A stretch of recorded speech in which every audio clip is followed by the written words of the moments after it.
김철원 교수님께서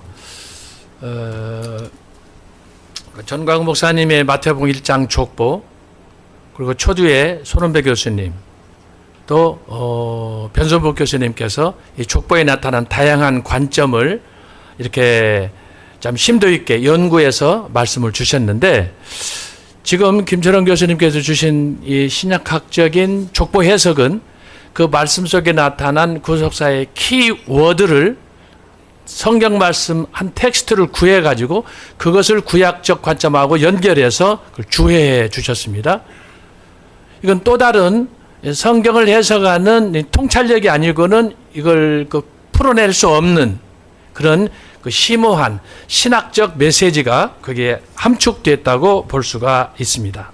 대표적으로 지금 주신 말씀 가운데 마태복음 1장 23절에 나타난 그 언약의 성취를 구약에 이사야서 7장 14절 알마, 처녀와 관련해서 장시간 동안 설명해 주셨고, 당시에 이 히브리 근동에서 사용했던, 다시 말하면 창세기 24장에서 말씀했던 그 나엘의 그 젊은 청년과 그 본문에 나타난 말씀을 비교해서 설명해 주시면서, 당시의 처녀는 정말 순진한, 순결한 그런 여성, 당시의 젊은 여성들은 대부분 다 이런 깨끗한 순결한 처녀였다라고 이렇게 해석하시면서 말씀을 주셨습니다.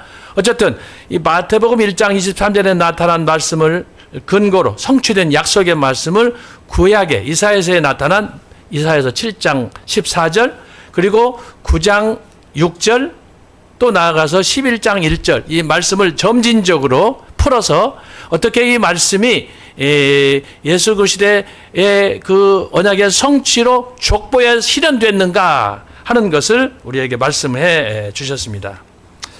다시 말하면 이 말씀 속에 뭐 여러 가지 관점에서 볼 수 있지만 키워드는 아브라함과 다윗, 이게 마태복음 1장 1절에 아주 요약적으로 명시가 되어 있잖아요. 저게 굉장히 중요한 거예요.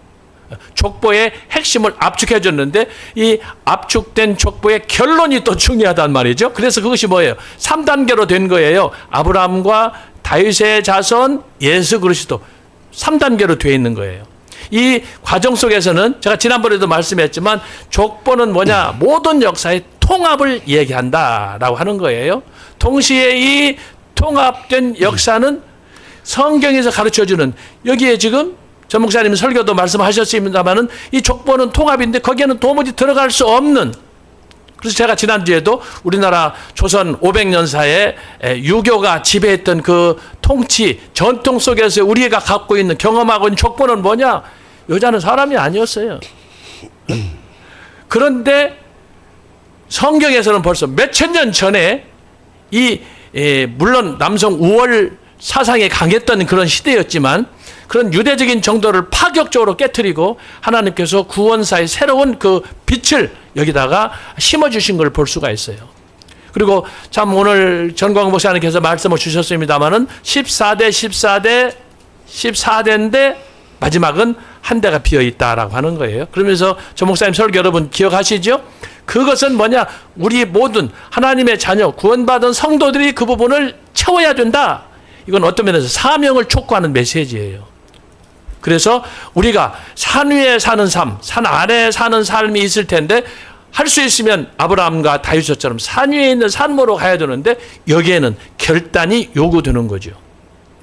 여기에 들어갈 수 있는 것도 감사하지만 그 족보 안에서도 등락이 있단 말이죠.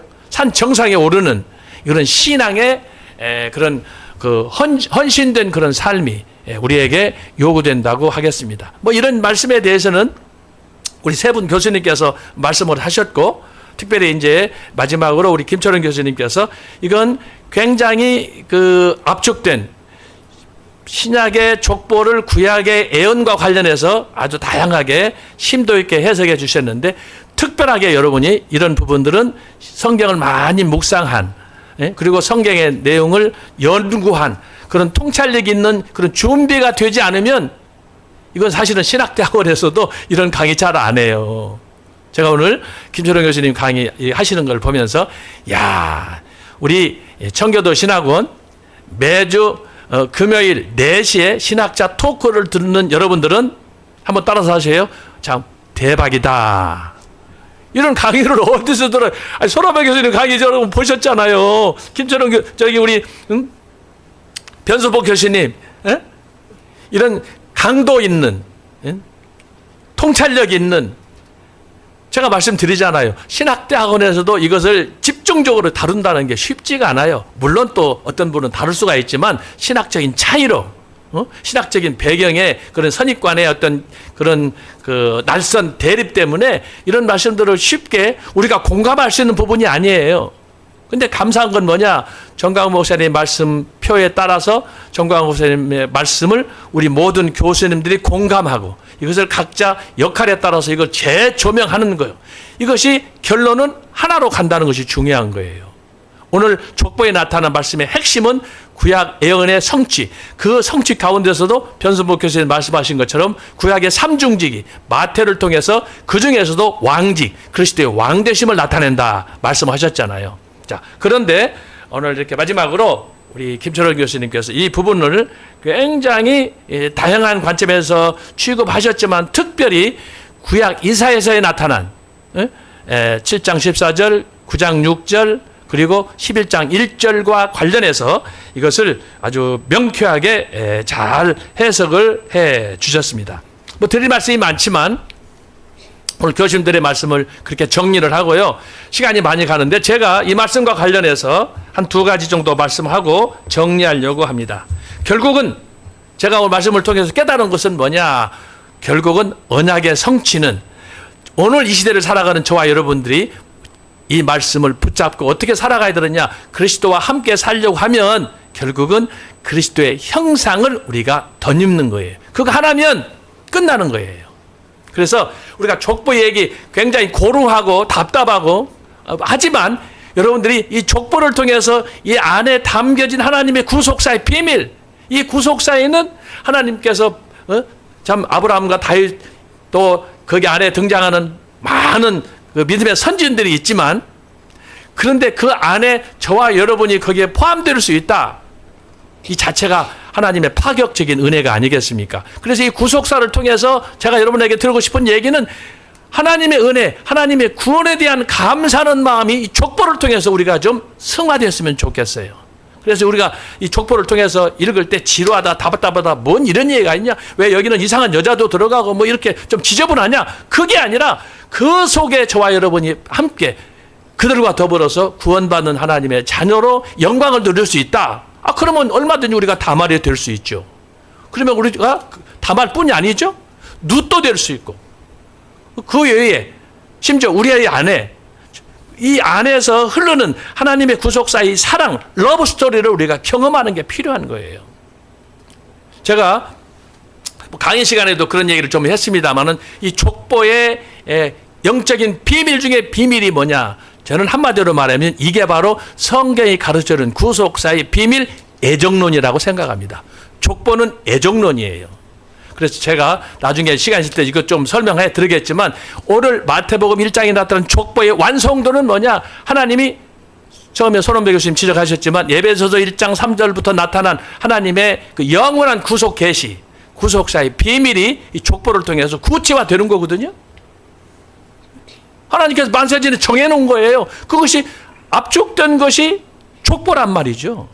그런 면에서 이 족보하고 예정론과 이 상관관계는 굉장히 밀접한 그런 관계가 있어요. 자, 이런 걸 이해하려면 그래서 신학적인 이해가 필요하고 그리고 구약, 신약, 또 다양한 우리가 조리신학을 공부를 해야 되고 그래서 이것들이 조각으로 파편대로 나타나는 것이 갈라지는 것이 아니라 그것들이 하나 통합될 때 거기에서 정말 하나님의 구속사의 그 쾌감을 우리가 경험할 수 있다. 그렇게 생각하는 것입니다. 그래서 오늘 정광훈 목사님 말씀을 통해서 산 위에 거하는 삶을 살라. 참, 이 말씀 자체가 얼마나 우리에게 매력적입니까? 우리가 등산하기 좋아하니까. 산 정상에 가면은 내려가기 싫잖아요. 그곳에 영원히 살고 싶잖아요. 우리가 변화산에서 베드로, 요한, 야고보도 가가지고 내려가기 싫어가지고 그곳에 영원히 살고 싶다고 했지 않습니까? 산 위의 정상은 그런 거예요. 근데 우리는 어떻습니까? 산 아래 내려가면 솔직하게 참 우리의 삶이 좀 너저분하고 그렇지 않아요. 그런데 내려가서 우리가 또 하나님께서 맡겨주신 주님의 지상 명령을 또 우리가 완수해야 되지 않습니까? 그런 면에서 우리에게 긴장, 스피리추얼 텐션이 필요한 거예요. 이곳에 영원히 머물 수 없는 하나님께서 우리를 마케도니아의 환상을 통해서 보내는 것처럼 우리가 하나님께서 보내시는 곳으로 나가야 되는 거예요. 그때마다 오늘 두 번째 시간으로 마태복음 1장에 나타난 족보의 비밀, 정강 목사님을 통해서 우리가 함께 교훈을 받았는데, 특별히 오늘 네 분 교수님께서 주셨던 이 족보 속에 나타난 영적인 의미, 신학적인 의미들을 다시 한번 되새기면서 정말 우리가 할 수 있는 한 산 정생에 머무른, 좀 성경으로 말하면 변화산으로 올라가는, 그래서 아브라함과 다윗, 성경에 나타난 족보에 나타난 그 신앙의 정상들, 히브리서 11장에 기록되었던 그 영웅들과 더불어서 함께 우리가 좀 거할 수 있다면 그 이상의 축복은 없다라고 하는 것을 기억하고, 동시에 성경에 5 여인들을 여러분들이 말씀을 했지만 나도 똑같은 사람이다. 우리는 본래 신학시대로 말하면 이방인이에요. 아니 이미 당시로 말하면 유대적인 전통에서 보면 버림받은 사람들이에요. 감히 누가 구원받을 수 있습니까? 그런데 그 전통을 깨고 사도 바울 자신이 그리스도를 만난 이후에 새로운 역사를 쓰잖아요. 그런 것처럼 참 저와 여러분이 오늘 족보 속에서 그동안 타부시하고 그렇게 지루하고 좀 이렇게 외면했던 어떤 성경 말씀이라고 할 수가 있는데, 이 말씀 속에 감추어진 영적인 비밀, 구속사의 비밀을 우리가 알고, 특별히 왜 마지막 족보는 13대로 끝났는가? 그것은 저와 여러분이 채워야 될 몫이다. 이게 굉장히 중요한 메시지예요. 우리 교수님들이 다 그런 부분들을 염두에 두고 강조하셨는데, 오늘 이 말씀 붙잡고 이 시대의 사명자로 우리가 다 승리해야 될 줄로 믿습니다. 중요한 결론입니다. 그리스도의 형상을 담기까지 우리가 열심히 주님 바라보면서 앞으로 전진해 가야 되겠습니다. 시간이 많이 관계로 성경 찾아보지 않고 다음 주에 찾아보도록 하겠습니다. 그래서 오늘은 여기까지. 매주 금요일 날 4시부터 시작되는 네 분 교수님과 함께하는 신학자 토크, 여기서 우리 교수님들 인사하고 정리하도록 하겠습니다. 여러분 방청해 주셔서 감사합니다. 감사합니다. 수고하셨습니다.